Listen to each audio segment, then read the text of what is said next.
Hi there, friend. My name is John Werner. I used to be a part of the largest cult in the United States.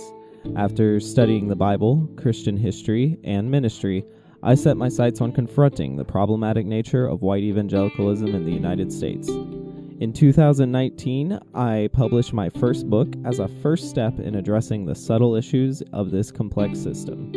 This podcast will continue that work under the same title. Welcome to The Cult of Christianity.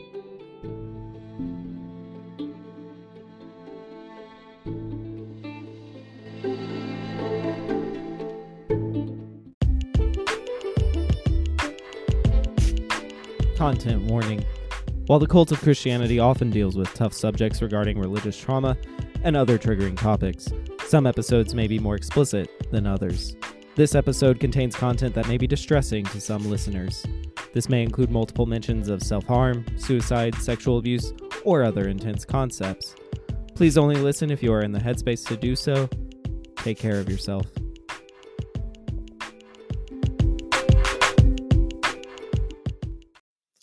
On today's show, we have Sarah J Ruthless, who is a Chicago-based queer and neurodivergent artist known for their acting and comedy.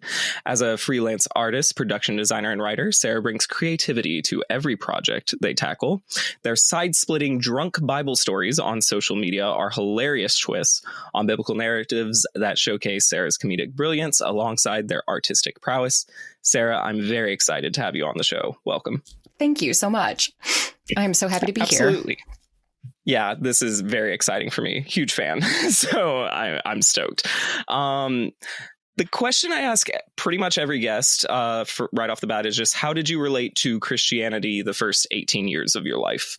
Aggressively and negatively. The best way I can put it is that, hindsight's 2020, but as early as I can remember, I kept bumping into things that didn't make any sense.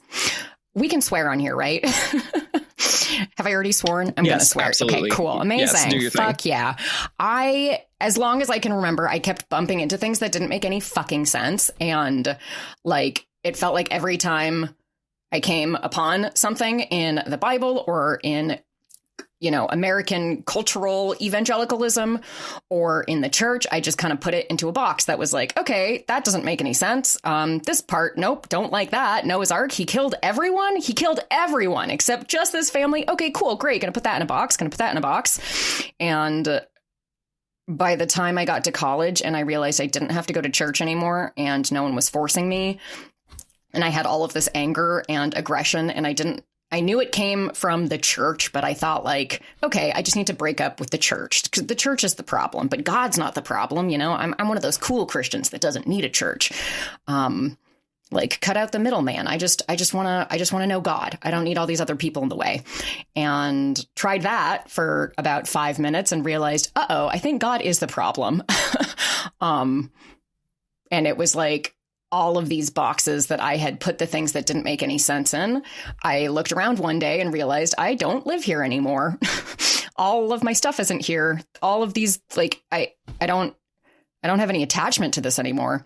And I didn't realize how raw that wound was until after college. I just thought, I was leaving, I had graduated college. I had gotten into this, pretty abusive relationship. And when that imploded and I found myself living in Indiana, which was the last fucking place I ever wanted to be, I still had all of this anger, and it took me a very long time to kind of untangle and suss out, God was the problem. That's where that break happened. And yeah, it took a lot of dark nights of the soul and a lot of alcohol for me to be brave enough to be honest with myself. Yeah. Yeah. My deconstruction would have looked a lot different without alcohol. Yeah, truly. In a lot of ways, I hate to say. No, I know. Even in college, which is when I really started drinking a lot, my therapist, bless her heart, said once, don't tell anyone this, but I feel like you should get drunk sometimes because that's when you are the most honest with yourself and it is productive. I mean, she said it more carefully than that, but it was like we were finally getting somewhere because I was like, so I got really drunk and then wrote this journal entry. And the next day I realized, oh my God, I think I still have a lot of trauma from purity culture. Weird. Yeah, I mean, we could do probably a whole episode on like the inhibitions that like Christians try to keep you like bogged down with. And so like alcohol feels like freedom with it. I totally think that's like a very common reason why us apostates end up having a substance abuse issue for a time. That's a really good point. Yeah.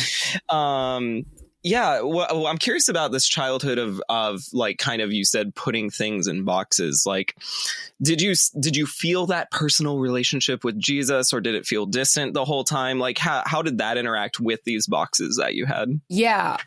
Well, like the quick Spark Notes version, it's never quick. My parents are missionaries. They work for an organization called YWAM. It stands for Youth with a Mission. It's the world's largest non-denominational Christian missionary organization. And they were with YWAM in Europe in the 90s, which is where my siblings and I were born. And when I was 4, we moved from I was born in Paris. When I was 4, we moved back to the States. We moved to San Francisco. My father started his own discipleship cult, basically Bible studies, home church. He was very into home church. He was raised very Catholic and then like rebelled against Catholicism by like starting his own like home church kind of movement, which theoretically was cool and like gave me permission to like not like church. Like that was the cool angle we could take together. But when I was 12, God called my father back to YWAM, and we moved to Hawaii to live in Kona, which is where the first YWAM base ever is. I believe it's the largest base, and Hawaii is the most geographically isolated place on the planet, and it feels like it. And being an extremely white family living in this very touristy part of Hawaii, but also like with all of these native Hawaiians, it got very colonizing very fast, which was very confusing to navigate as a 12 to 17-year-old when I didn't have access to that kind of language then. I just knew like I could not have felt more fucking out of place. And particularly at that, sorry, yeah. Just quick question. Were you homeschooled, or did you go to public school? Like how isolated were you in that Great sense? question. I went to public school when we were in California, but when we went to Hawaii, the schools were deemed too rough by my parents. Mildly, in their defense, the main public school that was like in my district actually at the time had the national highest rate of teen pregnancy. I guess one high school in America has to have it. So yeah, that was the nearby high school for us. And my mother was like, absolutely not. So I went to a tiny, tiny private Christian school. It was grades 8 through 12, and there were 120 students. My graduating class had 24 students, and that was the highest graduating class to date. It was on an abandoned coffee farm. It was fucking tiny. All of the teachers were like college grads that had like people that had just graduated, and then, you know, because it's a private school, you like don't need to have all your credentials. They can just like hire whoever the fuck they want. So we were being taught by 23, 24, 25-year-olds. It was so weird and confusing. Like the complete and utter lack of boundaries was aggressive. I'm sure. So getting into kind of like your environment is certainly like confusing is the theme I'm hearing. It's just like things feel out of place.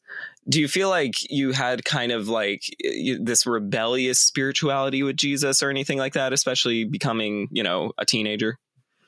Yes. I mean, right before we moved from California, my family started going to a vineyard church. I don't know if you're familiar with it. It's very charismatic. So that was like the first time that I experienced Maranatha, you know, people being slain in the spirit or laughing in the spirit. That one's fucking weird. You know, ribbon dancers, shit like that. It was very fucking overwhelming and overstimulating. And I was like 9, 10, 11 when we were going there. And no one like sat me down and was like, by the way, all of this outrageous shit's about to happen. It just kind of happened. And I did not like it, and it scared me and confused me, and I didn't have like any of the skills to articulate that at the time. It just grew this like palpable sense in me that like I was not like everyone else, and I didn't know why. Everyone else, it was like, have you ever given like catnip to cats? It's like Yes. 1 out of every 4 cats doesn't react to it. Like I felt like the one cat that catnip didn't work on, like everyone else is losing their shit, and I'm standing there like, what is did it start? Is it happening? What? Like, why? I don't know. Sure. Okay. Yeah, this is great. It's not great. I don't know what's happening. And particularly like that occurring right around puberty and adolescence was also confusing. Like in the church, girls are supposed to raise their hands and cry and dance and like have this very soft spirituality, and men are supposed to like have words from the Lord and be prophetic, and they're warriors in the spirit. And I didn't quite identify with either, but I knew I definitely did not identify with the like soft, feminine, weeping, healing hands shit. And most significantly, I never, ever, not even a little bit, heard the voice of God, which became like just my absolute biggest shame. Especially since when we moved to Hawaii, like so they do this thing called a DTS, a discipleship training school. And it's like 6 weeks of teaching and then 6 weeks of outreach. And every week of the teaching, there's a different teacher to come and speak on their specialty. And my father went into YWAM back into YWAM to, he had 2 or 3 specialties. The Father Heart of God was one of them. Spiritual warfare, that was his favorite. He was the defense against the dark arts professor. And then, hearing the voice of God. That was like his thing. That was like his fucking thing. And I was his kid and I couldn't hear the voice of God. And then, once we were in Hawaii, even our high school was, because it was a small Christian school, half the kids there were YWAM kids. We would often like have field trips to go to YWAM and attend their like conferences and concerts of prayer and whatever the fuck. And it was a lot of people. It was everyone hearing the voice of God. And again, it just felt like something must be terribly, terribly wrong with me. Yeah, I can't imagine, because I mean, for me, I certainly tricked myself into hearing the voice of God. And so like, I still relate to those feelings, and like, I've never bothered to figure out what the hell was actually happening there, if I was having like psychosis or like hallucinations or what was going on. But I can't. So like, let me ask you this way. Was Christianity everything? Did you know like that the non-Christian world was a little more normal? Like, how did you like understand Christianity like as part of your identity, or did you never identify with it? It's an excellent question. And it's like hard to separate my memory of the experience from the experience itself. Like, but I think if I'm being really honest with myself, I did really identify as a Christian. I really wanted to. I really wanted to want to. I felt like I was like stuck in this terrible marriage, this like terrible arranged marriage to this God, to this man that I didn't know, that I never saw. I didn't like him. I certainly didn't love him, did not fucking trust him. But everyone said I should be with this man. So, okay, great. I'm going to worship this God. I'm going to try so fucking hard. And God, when I look at my old diary entries, first of all, wow, was I horny and did not know it. Did not have the language for it. Like just a lot of pining after God. Like the lady doth protest too much. I was trying so hard to convince myself that I wanted God and nothing else. And I remember writing those journal entries and feeling like such a fucking fraud. But again, I had this like saving grace of the fact that like my father was this rebel who didn't believe in church. So like I could bitch about church. I could bitch about the fact that I couldn't connect with church. I'm a terrible singer, so I hate worship. I never liked worship. That was always the most confusing, overstimulating, alienating part of church for me. And then, if the speaker was bad, I could just like blame it on the speaker. And I was a nerdy theater kid, so I could bitch about how, someone's on a stage giving a performance. How can I relate to that authentically when it feels like they're just an actor on a stage? And my father could support me and be like, well, yeah, you just need to find a different kind of church environment that works for you, or, just be alone with God and read your Bible, which I would do. I read my Bible so fucking much in high school, and it still meant so little to me. I couldn't wrap my mind around the fact that these books that had been written thousands of years ago by all men who were young and old and from different cultures. And a lot of it was folklore. And then it was translated and then retranslated and then edited and then re-edited. And then the kings picked their favorite parts and whatever the rest of that David Cross bit is. Like, I was supposed to believe that was the word of God. Like, it just wasn't fucking computing. And it felt like I was just shoving this square peg into a round hole as hard as I could. And it was peeling off all my edges. And by the time I got to college, I realized now I was so fucking burnt out. I couldn't even bother to pretend anymore. Wow. It makes me think of how people often tell me that like I was never a true Christian. And one, it's not true. I'm like, no, I like literally studied to be a pastor. I think I took it seriously. But the other thing that's kind of funny is about that is it's like, isn't there something about seek and you will find? It's like, it seems like a lot of us were seeking hard, and in fact those of us who sought the hardest were finding the least. Yes, that is actually such a fucking good way of putting it. Yes. I think the harder you look, the less you find. Yeah. Damn. Yeah. And I think that's telling. So was it college? Was there any kind of event that really made your views start to like change or at least be comfortable with the fact that you're like, I don't think I actually believe this? Like, were there events that started it on, or thoughts you were introduced to, or education you were introduced to that kind of led to the deconstruction? And was it gradual or really quick? It was both. I mean, again, a large part of it was realizing I didn't have to. No one was forcing me to go to church anymore. And when I lived on campus, and I did go to a Christian college for a number of reasons, mostly financial. And I was 17 when I went, and it's not like my parents forced me to go, but I don't feel like I was given a lot of options, financially or practically. And my parents moved back to Europe the summer that I graduated high school. So like I didn't have a home to go back to. Like, they lived on a different continent. It was just alienating on every level. And when I got to school, I realized I was pretty like salty and bitter, but I was also 17. So I just like made it my personality. Like, I'm the girl with eyeliner who smokes cigarettes and wears a leather jacket and is in the theater department. And that can just like be my thing. And it wasn't until my second year that I was living off campus with a group of girls, and they were also cool Christians. They were in the theater department. They like swore sometimes. That's it. That was the only thing that like made them, you know what I mean? Like the bar was low as far as cool being like in relation to the secular world, I guess. And so I was a goddamn revelation to them. Holy shit. They thought I was just the whore of Babylon, but like in a fascinating way. And they invited me to their cool church with their cool pastor who had tattoos and rode a motorcycle. And I had a panic attack in the parking lot. I didn't realize that's what was happening at the time. I was just chain smoking and hyperventilating, and then went inside and kind of blacked out. Like I couldn't breathe.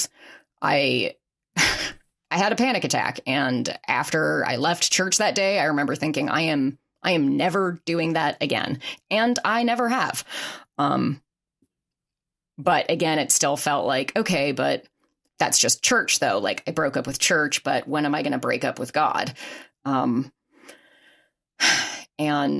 that part took longer. Well, and let me ask that about that specifically, because that was kind of my process too. Church first, then God. Did you feel like there was a danger, or did you feel like the danger was existential, like something like hell? Or did you feel like the danger was, if I stop believing in God, no human will love me again because my whole universe is wrapped up in this? Because I feel like the latter was it for me in a lot of ways. That's a good point. Yeah, in a way, I feel fortunate, I guess, that I didn't experience the latter. You know, I wasn't going to school to become a pastor. I wasn't like deeply involved in my church. My community and my family were not entrenched in this like cultural church community. So leaving that wasn't, it didn't cost me as much as I know it's cost a lot of other ex-evangelicals. But it was more the existential anguish. And it's an embarrassing part of my story, but one that I force myself to talk about because I know it happens to so many young women and people socialized femme that were raised in the church, that I ended up in this very abusive relationship with a guy who, you know, at that point, I don't know that I'd committed to, I certainly wasn't calling myself an atheist, but I was like, I don't know. Yeah, I'm spiritual, not religious. La, la, la. And then met this guy that was in the philosophy department and which should have been my first fucking red flag. And he took spirituality very seriously from a very like intellectual perspective, and faith was something that could be analyzed and taken apart. And if you didn't have it, you were beneath him. And as it turned out, he was, you know, everything I thought. He was the godly man I didn't know I was looking for, in the sense that he was every bit as violent, wrathful, and terrifying to me as God was. And I look back on that now and just see the horrifying ways in which Christianity grooms young women and femmes to like end up in such horrendous situations like that, where, I mean, you know, particularly in my experience for the, like, I never heard the voice of God. I was like built to just yearn for this man in the sky that didn't ever answer my questions, that constantly ignored me, that showed up when he wanted to and disappeared when he wanted to. I never knew who he was with or when he was coming home. He was allowed to get mad at me whenever he wanted to. And all I could do was, you know, fall to my knees and fucking beg. And it's so sad to me that everything I just described could apply to my relationship with God in high school or my relationship with this man in college. Wow. I mean, this was a great episode. Thanks for coming by. No, that's it. I mean, like, in a lot of ways, I feel like this is the abuse that happens in Christian systems, to our minds, and it grooms men to be abusers. I mean, frankly, you know, I often say, you know, I'm a divorced man and I was not a good husband. And I would say a lot of it was because I was a Christian and I had love and obedience confused. And so not only did I not only was it toxic in the sense of like, you know, it was abusive to my ex-partner to like expect obedience. It was also like awful for me to not feel love when I wasn't being obeyed. Like, that's a terrible thing to set up for someone. And it's only going to spiral and make things work and make you fill the role of, you know, abuser and victim more so. I'm so glad you're at a place where you can talk about that, because I'm sure there are many people still navigating the neuropaths that come with those dynamics, myself included some days. Yeah, it's tough. So let's talk about something lighter. How did you end up homeless? Right? Jesus. I mean, but just to say, if we learned anything from the Barbie movie, it's that the patriarchy harms all of us. That's correct. Yep. Amen. Homelessness. Okay. So I graduated college, theater major, and piece of shit boyfriend was like, you can't be with me if you're an actor, because acting is basically prostitution. And at that point I was a shell of a human. So I was like, sure, that makes sense. Because time out.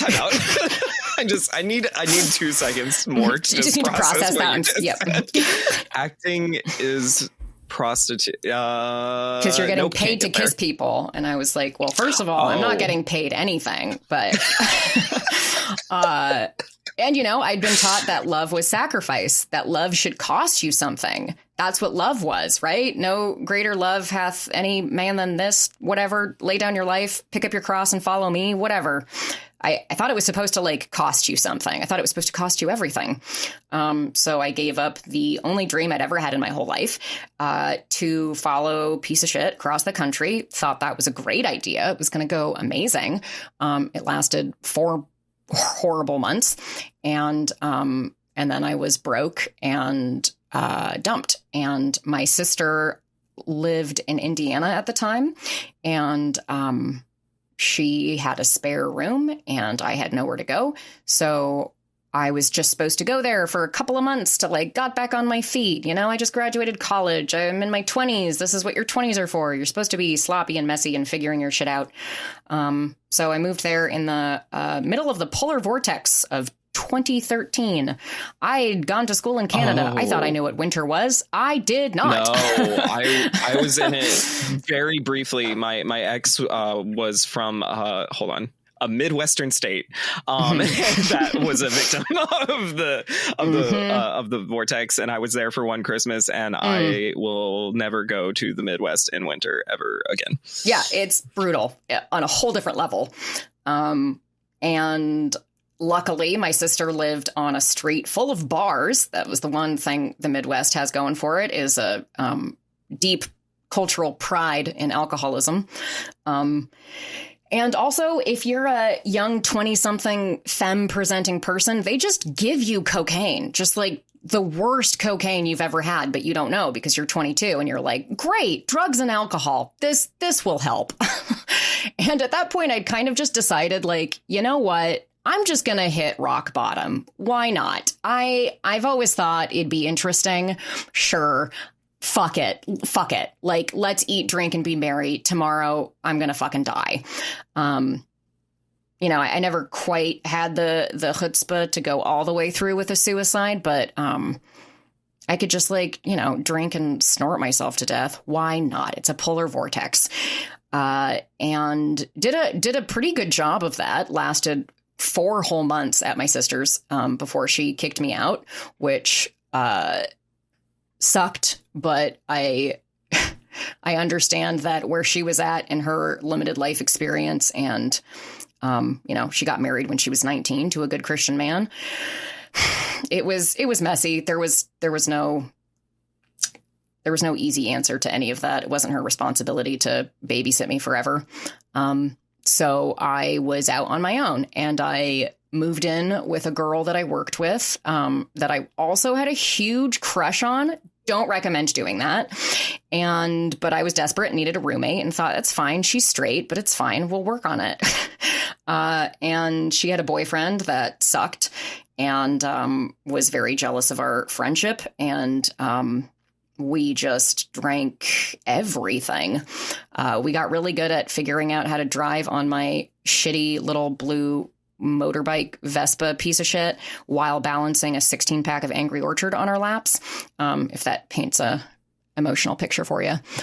It paints an album cover for me. Right? That's what it paints. Oh, God, it was the worst of times. Was the worst of times. That whole situation ended just as messy as could be. I ended up having to leave in the middle of the night. Her boyfriend was a creep. It sucked.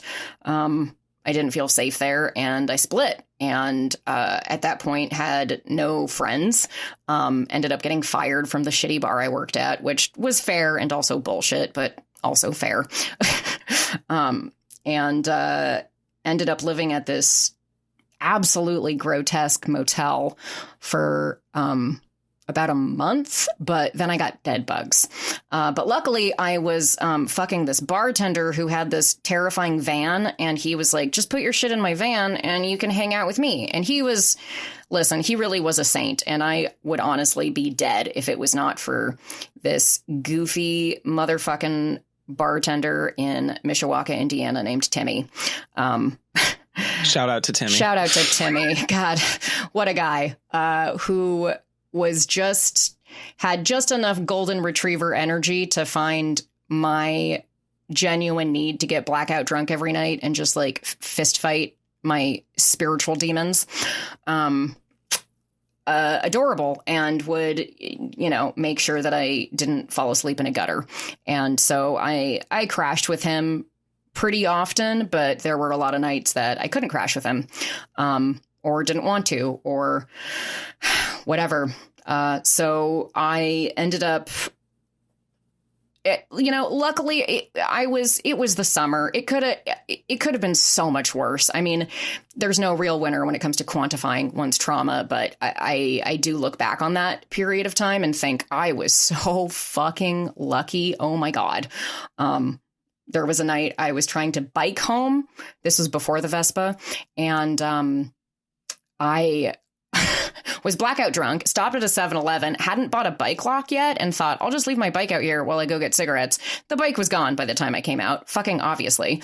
And I made it like halfway down the block before I passed out under a bridge, and then woke up because I was covered in spiders, and decided to walk to the motel where I was living, and hitchhiked.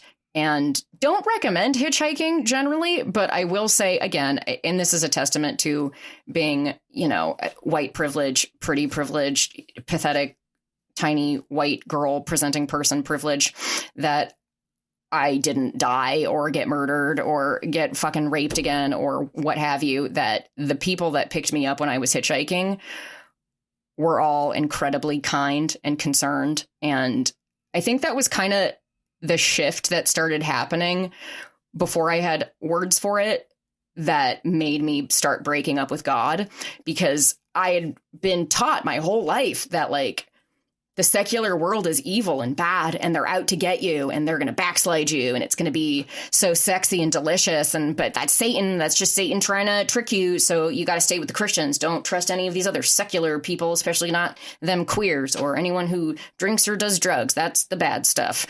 But then I got to the real world and saw the queers and the people drinking and having the sex and doing the rock and roll, and was like, actually, they're fine. They're all fine. They're actually so much nicer than all of you. And they're doing so much better than we are, and so much better than I am. Like, I'm the messy bitch sobbing at the bar after drinking, God, a fucking bottle of Fireball. Like, I'm the messy one. I'm the broken one. These people are actually fine.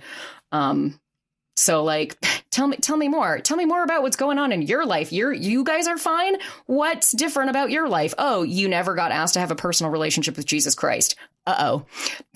That seems to be the only common denominator, is that none of them were fucking Christians. Yeah. Goodness gracious. Just fast forwarding to how you got out of it. And then will tell you a little bit about my experience with homelessness. That's just so it's out there. So yeah, how are you here? How am I here? So the motel and the bed bugs, and then sleeping under bridges, occasional park benches. This one time I had to work a double and was finished at my one restaurant and walked to IHOP, which was in between the first restaurant and the next restaurant I had to be at the next day. And the girl that was waiting on my table, after 2 hours, was like, do you have a place to sleep tonight? And I said, no, I don't. And she said, I thought so. Would you like to sleep in my car? And she let me fucking sleep in her car. Again, the kindness of strangers is what kept me from dying so many times.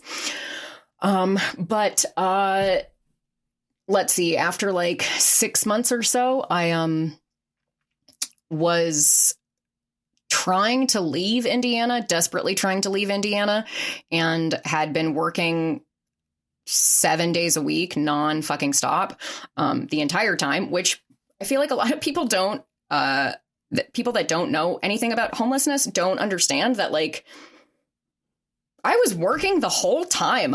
There's a lot of homeless people that are working their asses off. So this idea of why don't they just get a job? That's not always the case. I had 2 jobs. I was showering in the sinks at work. It was embarrassing. But I was saving up money as best as I fucking could so I could get the fuck out of Indiana. And after about 6 months, I had a little bit of money, and someone had a friend of a friend who owned this antique store that had a couple of rooms for rent above it. And so I moved in there just to like not be fucking homeless. And the plan was to just stay there for like a month or two, get back on my feet, and then get out of there. And then I ended up running into a bunch of health issues from the summer of, being homeless and drinking myself to death. So I had to deal with that for another year, which sucked, but also like brought me back to being somewhat human again and having some like normalcy. So I stayed in that boarding room for, I guess it was a little bit less than a year. It was like 8-9 months.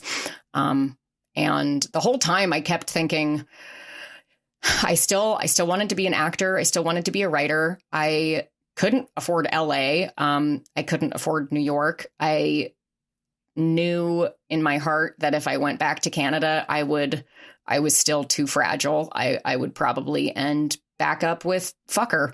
So I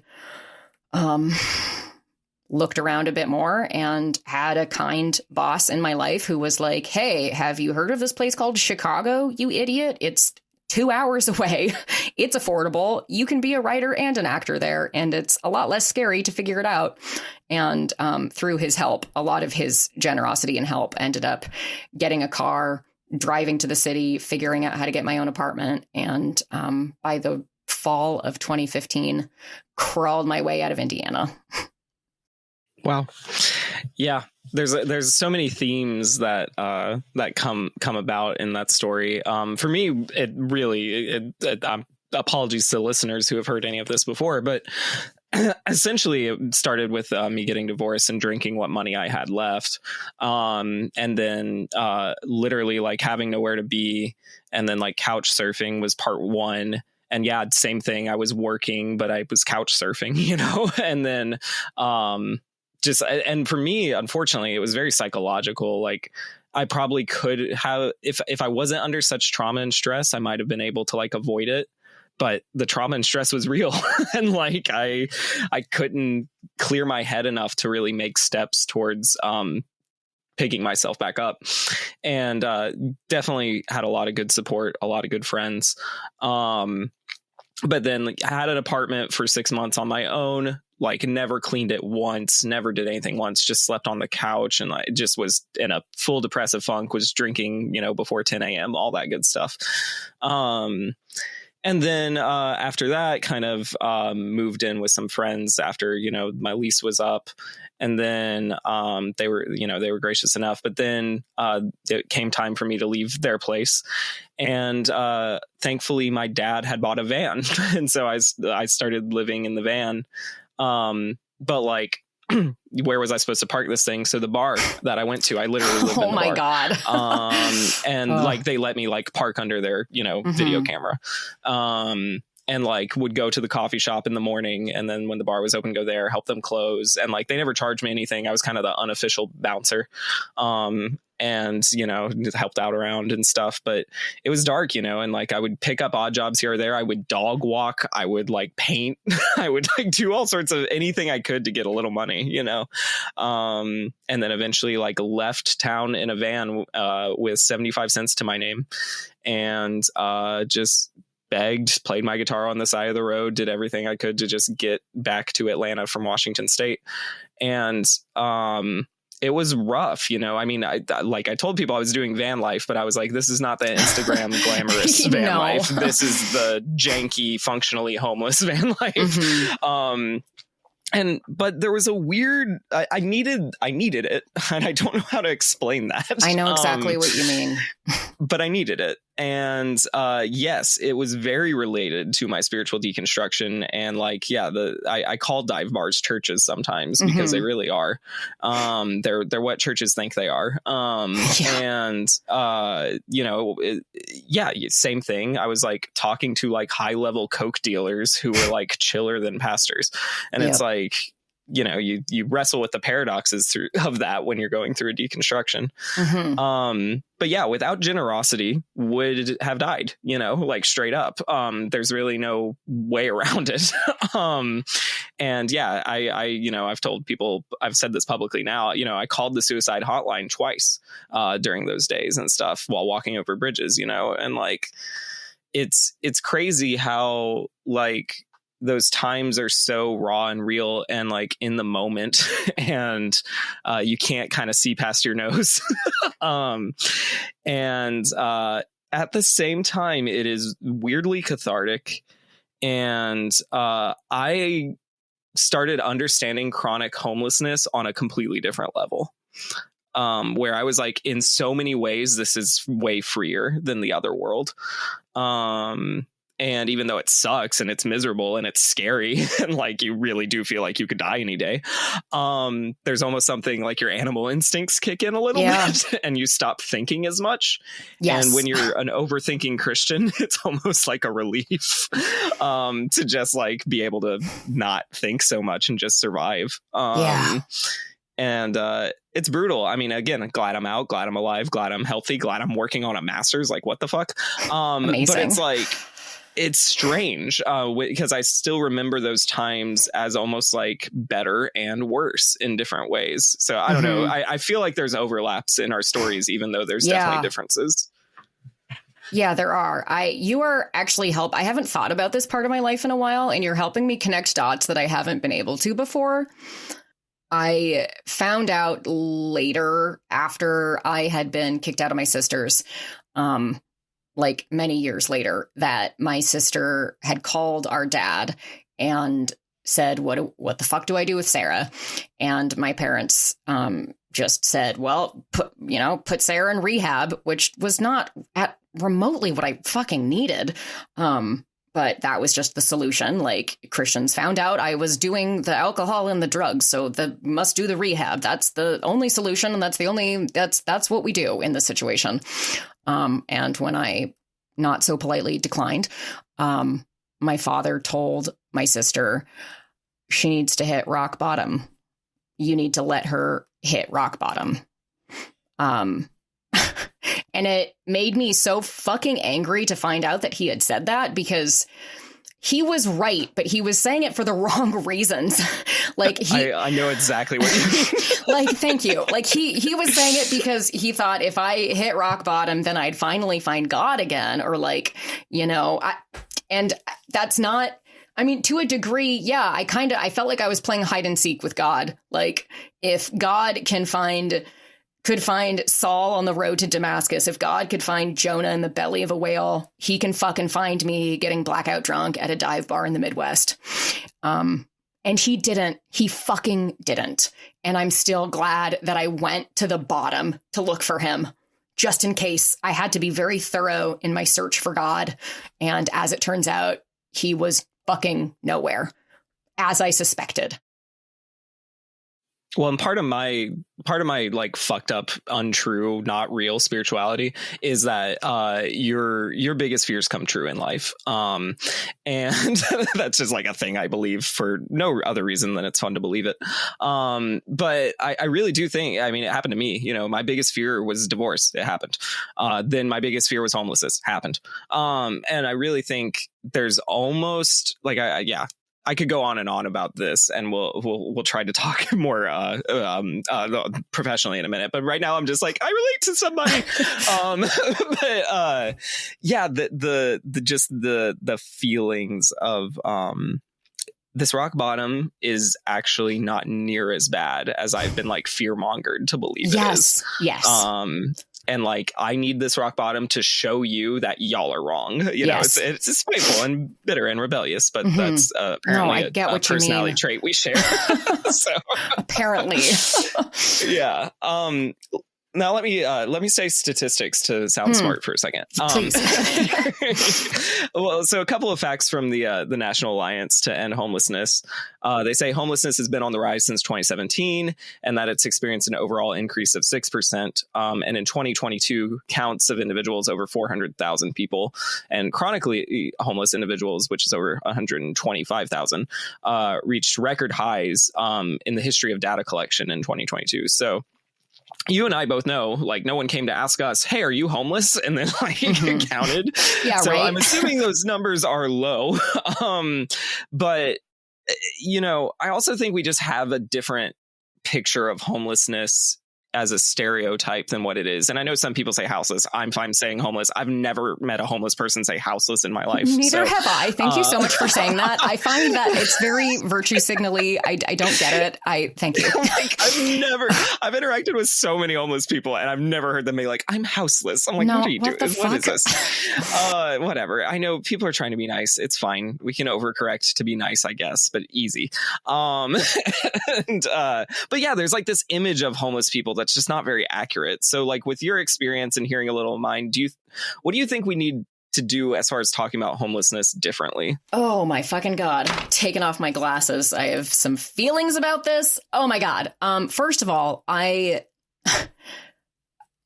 imagine you were raised similarly, that like when my family would be someplace and we would see a homeless person, we would never give them money because money could be used for drugs or alcohol, but we would buy them food. We'd go through the drive-through at McDonald's near, but wherever the fuck, they were panhandling, we'd get them some food because that's what the homeless people need is food. And I have said this to people before and not a lot of people fucking get it, but Jesus fucking Christ, if you had to sleep outside against your will and fear for your life in many ways and be at work the next day, would you rather have a sandwich or some whiskey? Like, really think about it. And also, as far as like this fucking preaching about like, oh yeah, I don't want them to spend it on alcohol. What are you going to go spend your money on right now, Brenda? Like, what you're driving to the store to buy a case of Chardonnay? What the fuck's the difference? Like, if anyone in this world needs a drink right now, it's the person sleeping under the bridge. Like, not you. This fucking judgment of what people need to get through the day. Like, none of us were supposed to be living like this. We're supposed to be, frolicking by springs and eating berries and living in caves and communities. We're not supposed to be doing fucking late stage capitalism. Like, no one's raw dogging it through life. Fucking no one. You have your Xanax or your Adderall or your fucking Pinot Grigio or your old fashioned at the end of the night. Everyone has some fucking vice. Or your church. Or your church. Amen. Amen. Or your fucking church. Everyone has something. And this judgment, this idea, I think I love that you called dive bars the churches that the church thinks they are. And I've been thinking a lot about that today of like, how can I like pinpoint what exactly the differences are? And I think it's the level of what actual unconditional love looks like. It's pretty hard to get judged at a dive bar. You have to. I'll say impossible. Yeah, like you'd have to do something. Don't yell at the bartender. Yeah, that's stiffing the bartender. That's the one thing you'll get judged for. That's it. Like whatever you need to get through the day, man, that's none of my business. As long as you're okay and you're not hurting anybody, I love you. It's good. Like, just do your best. And when you can't do that, do your okayest. And that is just not a level of unconditional love I have ever fucking seen or experienced in the church. And this idea, I was at work today on a gig that I'm very grateful to have. It's been a very slow season. I freelance in film and really whatever I can fucking get paid to do. And I was working on this commercial with a nice group of people, but for some reason during lunch, the conversation very weirdly shifted towards homeless people. There has been particularly wow, today. That's fascinating. No, I was just sitting there like, what the fuck is happening? And I always feel very awkward when I catch myself in conversations like this, and I have learned to not overshare and trauma dump because it's not worth it. And it's just weird. But I'm just sitting there listening to these people talk about the times that they have been scammed by homeless people. Like some guy on the side of the road pretended that his car was out of gas. And so he asked the guy for money and the guy gave him money. And the next day, the same guy drove by again and saw the guy pulling the same scam. And I was like, like you're not pulling a scam. Like you're filming a commercial that like you've hired 4 people. And we're getting, and listen, I'm not complaining about the fact that I got paid to do it, but he did not need all 4 of us. He didn't need it. We're all scamming somebody. Like we're all doing our best to get through life. Whatever your fucking job is, you're telling me you're working your ass off. You're pulling yourself up by your bootstraps all 8 hours of your workday. Of fucking course you're not. Like, I get it. It's a bit rougher to experience the scam that viscerally, that in person, but like that man's fucking hustling. Also, I don't think that man fucking wants to be doing that. I'm sure he'd love to have a job, but maybe he has a fucking addiction problem that he can't stay employed. Maybe 1,000 different fucking reasons. Maybe he can't get housing that's reliable or safe. Maybe it's none of your business. Like, and there's just so many fucking reasons that are none of our business that don't matter. The point is there's someone out there that's suffering, hurting, and working hard, doing their fucking best with their limited tools in their toolbox. What the fuck do you care what they use your $10 for? Honestly, and well, like there's a couple things. I definitely want to talk about that substance abuse thing, but really quickly, I also want to mention, I remember being at a place where $10 felt like 1,000, and like, it is frustrating when you like kind of re-enter like you and I have semi-normal society, and you're like, y'all have no idea. Like I used to be able to stretch $10 for a month, like when I was like at my worst, and like the last thing I'm doing is spending my last money on a drink unless I have to spend my last money on a drink. Like I'm like, no one's doing that unless that's like something they really need to do. And like the data backs up that this is according to the National Coalition for the Homeless. It says that substance abuse is more prevalent in people who are homeless than those who are not. Tracks. And in many instances, substance abuse is the result of the stress of homelessness rather than the other way around. Like, it's not that people like had an addiction and ended up on the street. It's that they're on the street and they need drugs. And so like many people begin using drugs or alcohol. Alcohol was my preferred drug as a way of like coping with the pressures of homelessness. So do you think, I'm wondering if it might be chicken and egg here, but do you think the substance abuse factor is why it's so taboo to talk about homelessness? I mean, I think, again, there's just a lot of judgment about what addiction really looks like. And this is something that I have been deconstructing myself. And I had a very interesting conversation with my mother this summer. She came to visit. I hadn't seen her in a couple of years. It was a brief visit. It was nice enough. And my parents live in Europe now. And ironically, although they are both living in Europe and benefiting from socialized healthcare and also are missionaries, which essentially functions financially like fucking socialism, they're very anti-socialist. Unsurprising. And in the last 2 years, my father has had had knee replacement surgeries on both of his knees. And the first time they said it was going to be free. And then at the end of it, they were like, oh, God, we're so sorry. We fucked up. It's actually going to end up costing like $100. And my parents laughed and were like, are you kidding? Yeah, do we tip? Like, what are you talking about? $100? That's so silly. That's fine. That's very acceptable. But this time with the second knee, the price went up because of inflation, etc.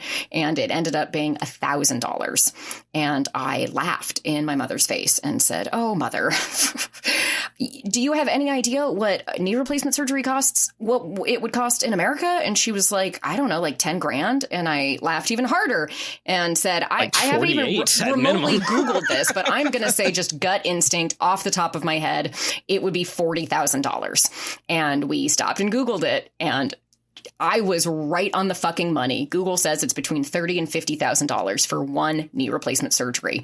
And she was genuinely shocked and was like, so like, if you can't afford that, what do you do? And I said, drugs and alcohol. that's what you do. You develop a drinking problem. You develop a drug addiction. Like, I was in the service industry for years. The whole time I was homeless, I was in the service industry, and for many years after that.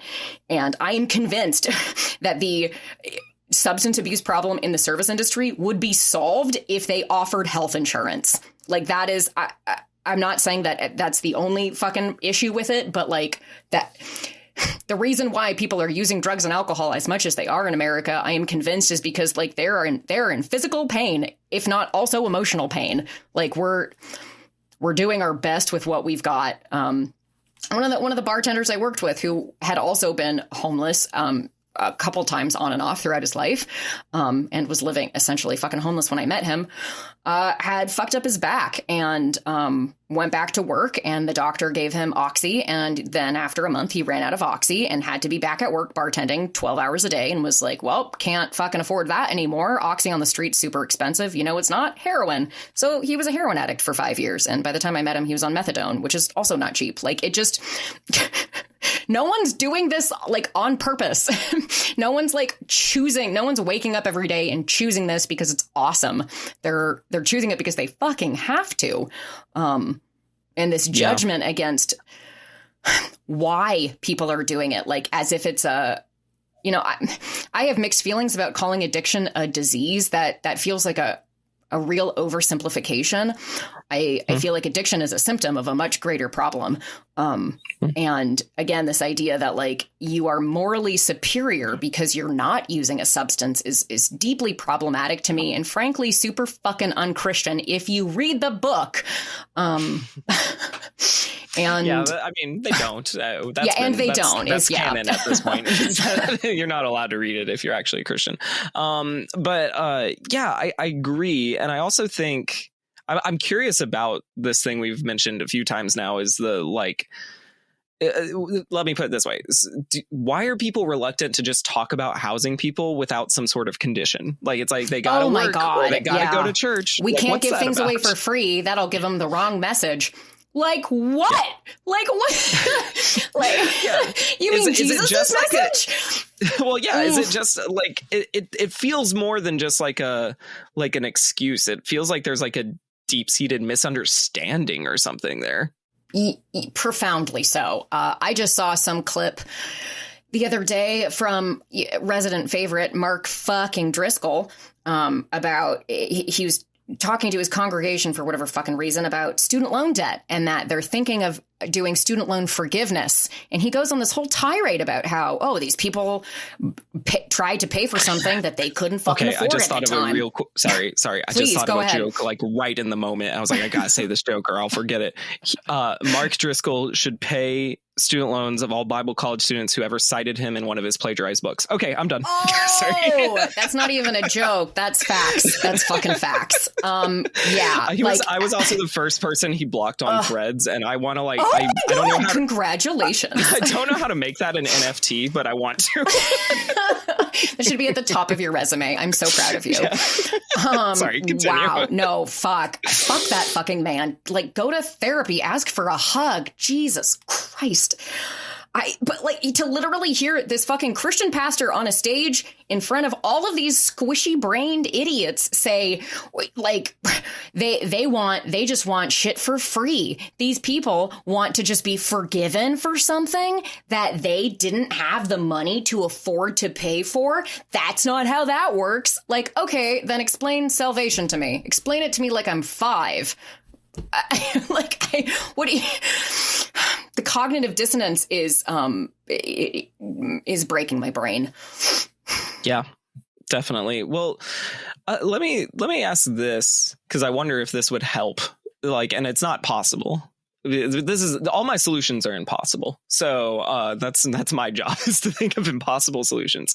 But do you, and maybe this is my own personal illness, I don't know. But do you ever wish that like every person could just experience homelessness or something like what we experienced for like a month, just to like, so they could feel it and see the world a little differently? Yes, deeply.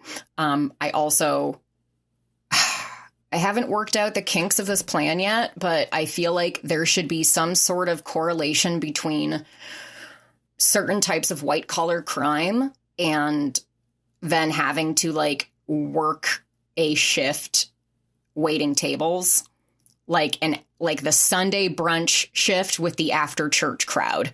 If Mark Driscoll could just do that for like a month, I feel like he would be a different fucking person. I really don't think it would take long. I mean, because it didn't for me. You know what I mean? Like it's like whatever you do to the least of these, you do unto me. Yeah, it really is kind of like, I hate to oversimplify things, but it does feel like sometimes I'm like, can you just like go to like a dive bar for a minute and like just like not wash your clothes for a month or something? Like, I'm like, can you do just like one thing that you think is a little icky just to like try it and see what your perspective changes? I think there's this like gross misunderstanding that these issues, addiction, homelessness, etc., backsliding, fucking whatever, happen like overnight or happen because of like some like a series of you making bad decisions. It's you opening up spiritual doors, letting the devil get a foothold.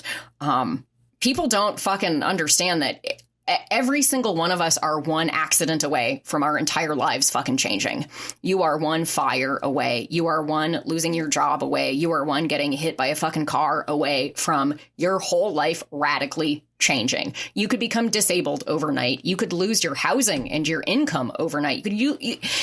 We're not that, none of us are living that far away from being that guy living under the bridge. Like it's so much closer than people are willing to fucking admit.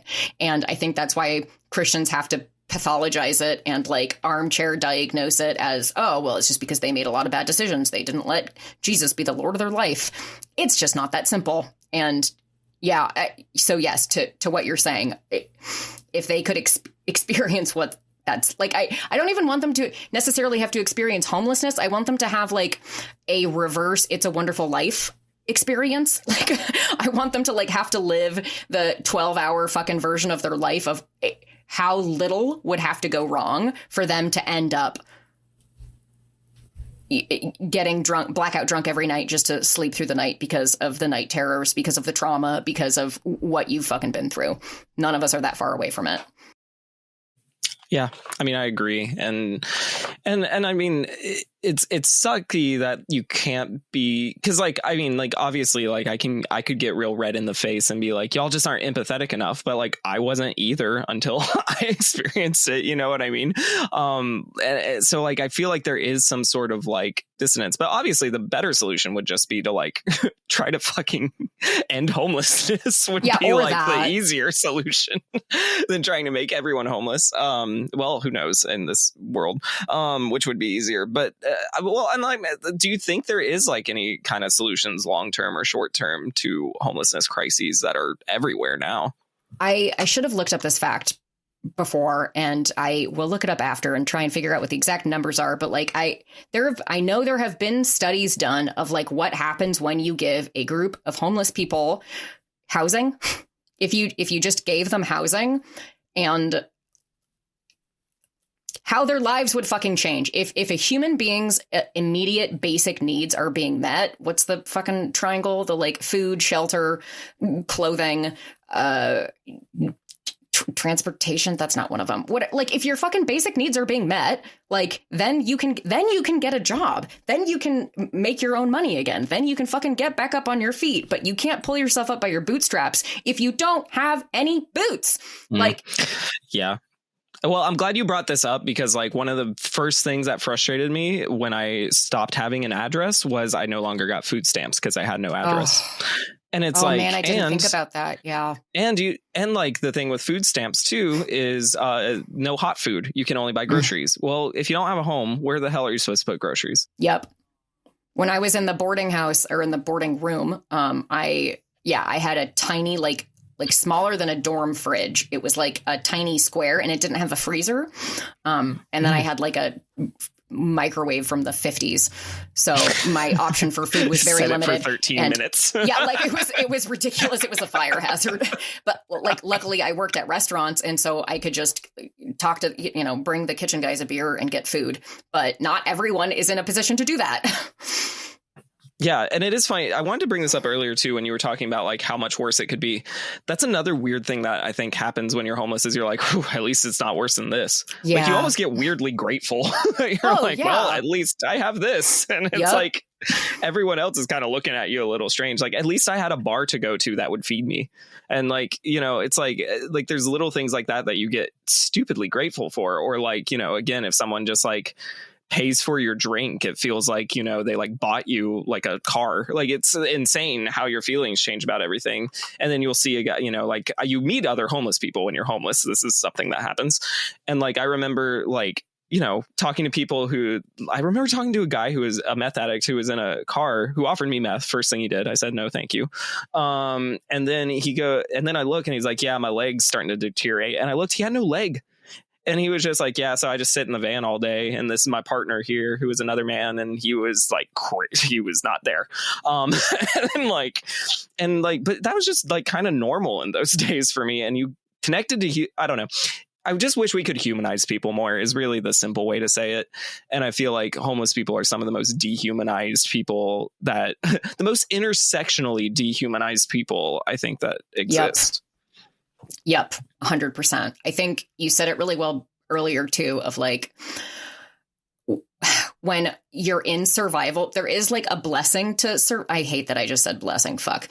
There is something positive about being in survival mode in that you do not have time to overthink things.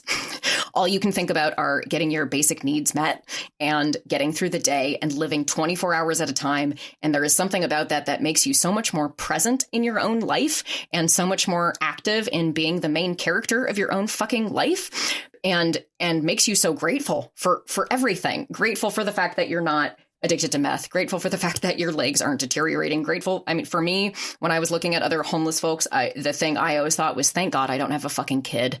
I cannot imagine having to do what I am doing right now if I had like a baby or a child to take care of. I fucking couldn't. And there are so many people that do that. And it blows my mind and breaks my heart. And I think Christians struggle so deeply with empathy, and they struggle even more with imagination. Like, They might have enough empathy, but they can't fucking imagine. They can't imagine what it must feel like to be that person, or imagine that could also happen to them. Well, and I would argue they've been programmed not to be able to like think that far. Like they were given a script for types of people. And we've already alluded to like the whole like dive bar is kind of like a church. But like, you'll find a lot of homeless people at bars. I mean, like, especially dive bars. Like, they are there. They're usually, and it's actually, doors are always open, unlike the church. They've got the funniest stories 100% of the time. But what do you think like dive bars are doing that churches are doing wrong? Is it that kind of their open later thing, or like what else are they doing right that churches are doing wrong? I mean, there's very little moralizing. There's very little like, I want to say like hierarchy. This idea of like, I'm better than you because it's what we just said. It's, oh my God, I'm so grateful that I don't have to be going through what you're going through. And because there is no baseline, like we all agree that this is the doctrine, these are the rules that we all adhere to, because everyone gets to have their own fucking moral compass. There's so much more respect for the most part. There's a lot more fucking respect as long as you can be civil and be generous and articulate yourself. It doesn't matter what you're fucking fighting over. At the end of it, you can say, okay, well, I agree to disagree. I don't think that's a phrase I've ever heard in the church. Not once, because there is this moral superiority and this like unfucking shakeable assurance that Christians have that they are right. They have the right answer, and they are 1,000% sure they have the right answer, and there's no other right answer. And that kind of rigid thinking just completely deflates any ability to have true compassion.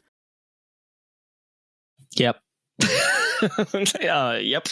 I would also, I'll tell this anecdote. I'm pretty sure I've told this on the podcast before, that I was once a young pastoral intern at a church, and I was like in Spokane, Washington, which has a very dense homeless population, and I was like, let's do like a homeless ministry. I basically was like, let's steal Operation Christmas Child's idea and just like make little shoe boxes full of things homeless people need and go and give them out and tell them about our church, and great, we're doing Christian stuff. And which is funny now because now I'm like, a little predatory, but whatever. But still good-hearted, right? Not trying to your cause heart harm was there. in the right place. It was. Yeah. And so then like the pastor's like, okay, well, what are the logistics? I'm like, I don't know. And he's like, well, how about you call like UGM, which is like Union Gospel Mission, which is like a very Christian-y problematic homeless ministry. And he's like, and ask for their suggestions. I was like, okay. So I did, called them. They gave me some suggestions. I thought about all this and then like planned it out. And then like, I even was set to announce it in church, and he go up and do an announcement. He's like, let's wait a week on that. I'm like, okay, whatever. And then before a week over, he's like, hey, so I was talking to some people and I think we're going to nix that idea. And I was like, why? And he was like, well, there's logistics. Like, what size socks do we get? And I just kind of like stared at him because I was like, what? Like who cares? Like, I'm like, they don't care. And then he goes, yeah, well, and there's also been, like some parents who are uncomfortable with the idea that homeless people might show up and like maybe mess with their kids or something. And I was like, dude, like I couldn't believe it. And this was far from the first time I had been burned by church leadership. And I still stayed Christian for years after this, but I was still like it was like a disconnect in my brain. So I tell that anecdote to ask the question, like, can homeless folks be seen as people instead of projects in Christian system? God. It was, God, who was I talking to? I don't fucking remember the context. I was talking to someone who was complaining about how I think it was like her husband, she has some younger, she has a couple kids. They're fucking like, I don't know, like 8 to 10, I don't know, maybe younger, 6 to 10. I don't know how old kids are. They all look tiny to me. She had some fucking kids and she wanted to go to the park at night because they were doing some like ice skating, fucking whatever thing. And she was complaining that her husband was like, you can't go to the park at night because there's homeless people there and the kids could run off and then just, get diddled by the homeless people, like, or kidnapped. Like that was the concern. And I was like, you think homeless people want to kidnap and molest your children? They don't have a place to do it. What are you talking about? The homeless people are... I'm glad you said it, not me. I was literally thinking, I was like, where? What are you talking about? Like, what? No, they're worried about staying warm. And the fucking park has these like open little bonfire things that are cute and nice. And they're hanging out there to be warm because they're freezing, because their feet are wet. Like, what are you talking about? That is the least of their fucking concerns is getting off. Are you fucking kidding me? Also, statistically, if anyone's going to diddle your children, I hate that I use that word, but I'm just committing to it now. It's going to be someone and it's going to happen in your own home. And statistically, it's going to happen at church. So like, why the fuck are you worried about these homeless people that have way bigger concerns than your fucking kids? No, I don't think they look at homeless people like they are fucking human beings at all. Yeah, we're afraid that the homeless people might show up to the event that's supposed to help homeless people. Yeah, I mean, it was an eye opener. And like, again, yeah, like not all churches, whatever, hashtag, yeah, at me, people, who cares? But I'm like, it speaks to like kind of when the rubber meets the road, the Christian message feels like bullshit. Like, that's kind of what like it just boils down to for me is like, I'm like, okay, like, why are not, I think I even wrote this in my book. I said, like, why is not every church in the United States a homeless shelter at night? Like, I'm like, it should be that simple. Dude. Am I missing something? Mm-hmm. Or how about when, I think was it a hurricane or a flood? There was some, like, a lot of fucking people were experiencing homelessness, not just people that had previously been homeless. And it was in Texas, and Joel Osteen's fucking church locked the doors. Is he in Texas? Yeah. Wherever it was. Like, there. Yeah, I think so. Yeah. I have completely fucking thought that too. It doesn't make sense. I mean, and again, it's like it seems like it'd be a very practical solution because, like, literally, like I can't tell you how many times like I was like, I never had to be on the street, but boy, it would have been nice to know if I could just sleep on a pew instead of like maybe have to grab my tent. Like that would have like eased my mind. Like it's yeah. And I do think Christian folks and the homeless ministries that Christian folks do are often just, again, like predatory, just like, yeah, you can do this, but you have to come to our church, and you can do this. And you'll see a lot of homeless people talk about believing in God, and like, good on them if it's like what's getting them through. But I also think a lot of the time they're just like literally being programmed to say that so that they can get food, or like programmed to say that so they have somewhere to sleep. And it's like very sad and very dark and like upsetting, in my opinion. When I was in high school, I went on a missions trip. My family went on a missions trip. It was not my idea. And we were in Paris, and it was with YWAM. And we were at a homeless shelter, and my mom and I were working at the homeless shelter part of it. And before they would there was 3 shifts of people like times that they would give food, do different meals, a 5, 6, and 7 p.m. call. And before each, they had to come a half an hour early to sit there and listen to our fucking message before we gave them food. They weren't allowed to get the food until they had heard our message. And I was like 15, maybe 16 at the time. And I remember standing there looking at these people thinking, they don't fucking want to be here. They're like, we're holding them hostage so they can listen to our shitty little embarrassing testimonies about how we were raised Christian, but didn't really have a real relationship with God until, I don't know, we got our hearts slightly bruised. Like, what the fuck are we doing? And more importantly, if this God was so great and so good and so important and everything that we were saying he fucking was, then surely they would be able to see that whether or not we held them hostage and gave them this message. Maybe if we fed them first, they would be more inclined to hear anything we have to say. Or maybe we could just feed them. Maybe that could just be enough. It's a radical idea. And I don't know how we could do it, but yeah, no, I feel like I could listen to you rant about this stuff for about 3 hours, because I'm just like, this is literally like, you're articulating so much of not only my thoughts but my feelings. And yeah, thank you for understanding what I'm saying. I honestly, like I said, I haven't thought about a lot of this in a long time, and you're bringing this all up in a very positive, good way. So thank you. Well, yeah, I mean, what's the point of going through it if it doesn't point to something bigger, And I do feel like, I also feel like the idea of the homeless, it's a little bit like the unborn children thing, and it's like a convenient group to kind of parade that you can minister to without actually ministering to, without actually really doing anything. Because I see that the whole idea of buying, I got PTS when you said buying someone food from a nearby place instead of giving them money. I did that all the time, especially when I was a Bible college student, being a Jimmy John's delivery driver, and I'd see homeless people. I'd bring them a sandwich and then pat myself on the back, and there's nothing wrong with giving homeless people food. That's still a good thing. Sure. But then I'd get to know them, and then I'd pray with them, and then, yeah. And it's just I know that there was a seed of good intention in there. You know what I mean? I know there was a heart in there, but I couldn't see past my nose, I literally couldn't see what I was programmed to do. And I worry, I don't know. I feel like caring for homeless people is such a systemic issue, and it can't be a simple message or mindset issue.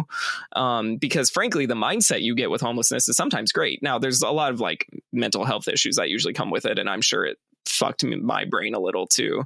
But yeah, you get to see the world in a much more raw and real state when you are not kind of buying into the program of capitalism.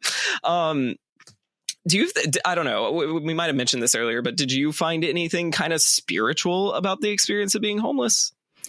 I did. I really fucking did. And I mean, again, I say this coming from a place of enormous privilege that it could have been a lot fucking worse. I didn't have a literally crippling physical disability that prevented me from being able to work and be able to buy the drinks I needed to get me through the night. It could have been a lot worse in so many ways, but I mean, I kind of joke sometimes that when when I hear of people going fucking like skydiving or hang gliding or needing to like fucking bungee jump off of shit, I'm like, you just didn't have enough trauma in your life. You have not hurt enough in your life. Your childhood was too good and nothing bad has ever happened to you. If you feel like you need to like face death in this artificial like a way, fake safe way. Like, yeah, like you're fucking paying for this manufactured experience of trauma to feel alive. And in this case, I will say organic is better. Store-bought will not do. It's fucking weird. It's gross. Just acknowledge your privilege. And if, I don't know, like if you have really never fucking gone through anything that bad in your life, good for you, but just own up to it and admit that that's what it is and stop jumping out of airplanes. Like I don't need to ever jump out of an airplane in my life because I have this fucking is my favorite hot take that's ever been on the show, by the way. It's just so fucking arrogant. It's like people that go swimming in caves. It's none of our business. What are you doing? Why are you testing fate? Like we're all so squishy and fragile, and like it's a miracle any of us have fucking made it this far. And if you haven't fucking gotten to that point in your life yet where you have not known if you were going to make it through the night or through the week, it's either you are just outrageously lucky or it just hasn't happened to you yet. Yeah, for sure. And I think there's like that's very tied to like American churches, right? It's yes. like, oh yes, you're told and the specifically white. This is certainly white, and you know, I'm even a little broader, but yes, white evangelicals definitely take the cake with the most privilege and the most like Messiah complexes and martyrdom complexes and the rest of it, and that's what's kind of interesting about it, right? Is I think.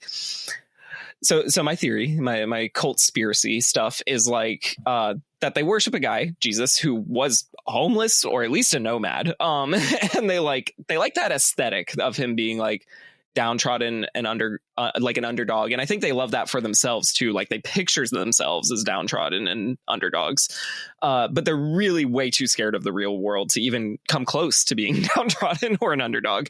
And part of it's because of this like cult indoctrination of being told like your pain, your near death is just existing, like because you are sinful, you're wretched, or even in the nicer versions, you just need a little bit of extra help, or you need to acknowledge Creator.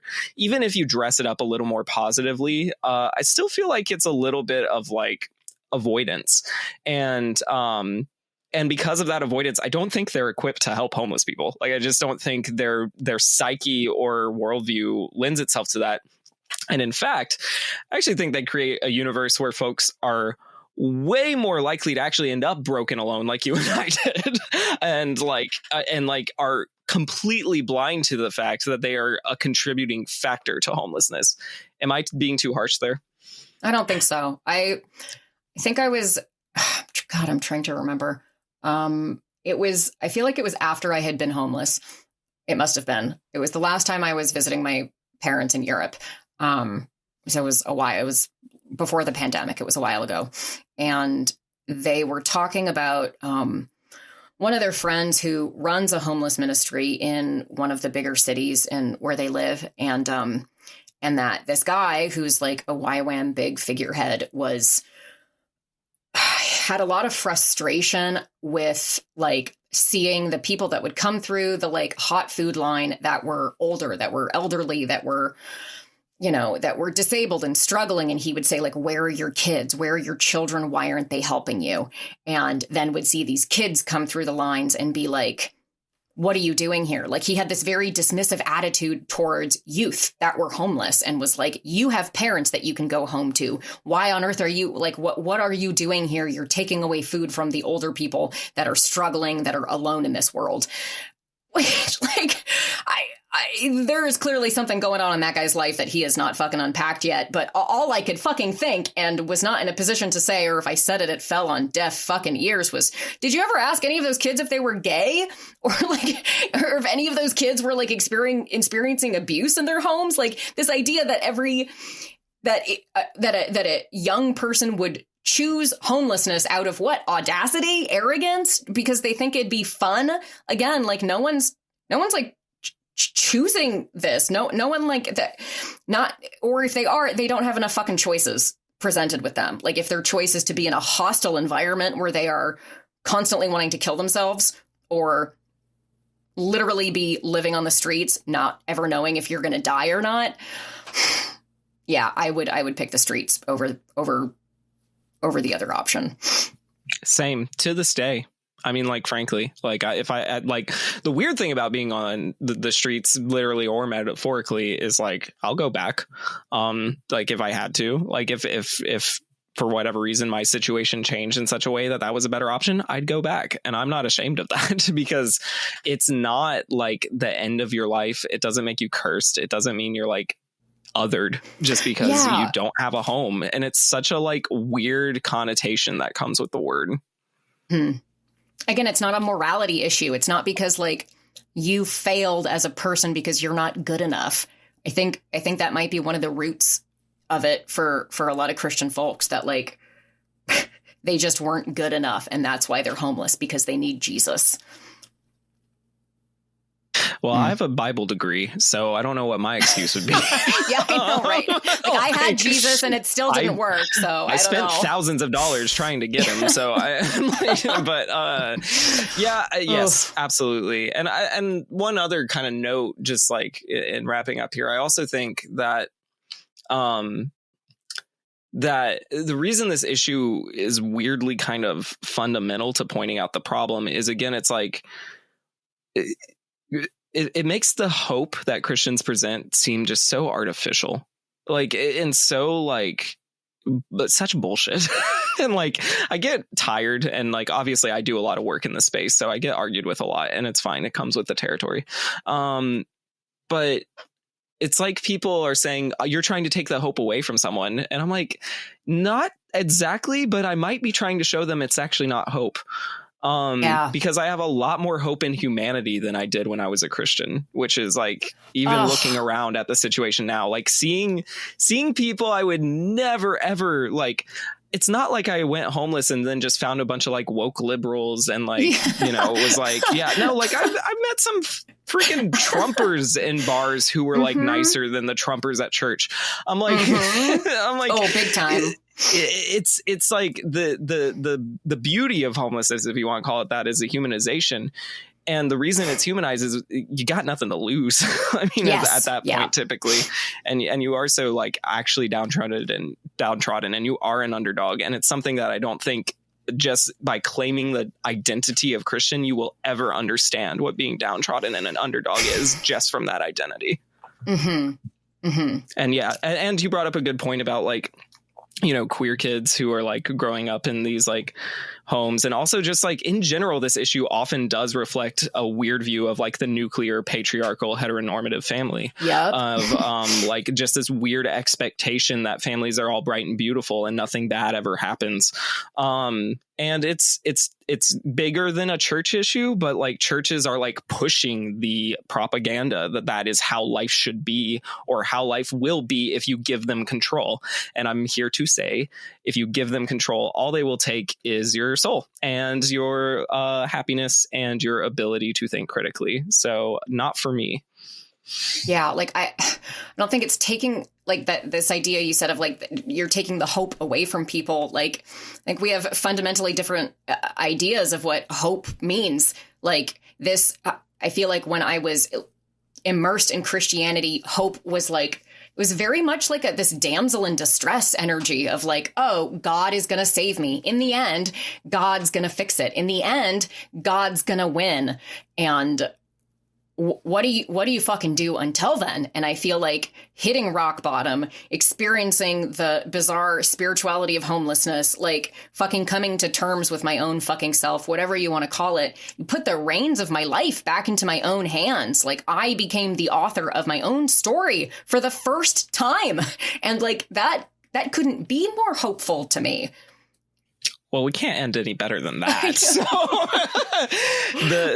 the legendary SJR on my podcast. I'm so honored. Please tell the people where they can find your work, where they can laugh at your TikToks and all that good stuff.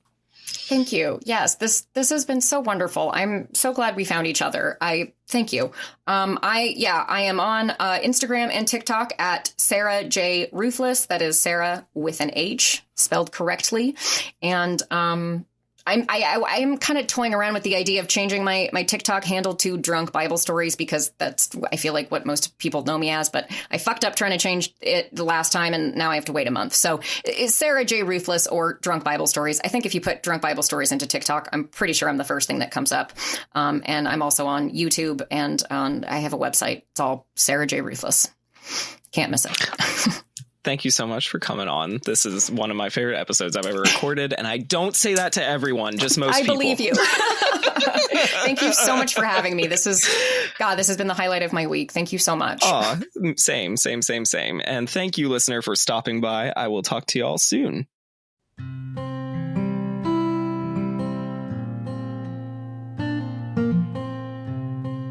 This is the final season of the Cult of Christianity. But this is not the last time I will be investigating religions and cults. If you'd like to continue to follow my work, go to jverner.com or follow my Substack at johnverner.substack.com. You can also continue to support my work by going to thecultofchristianity.com and subscribing for a giant backlog of bonus content and stay up to date when my next big project releases. Thank you for listening, subscribing, sharing, reviewing, and as always, keep love in your life, hope in your heart, and searching in your soul.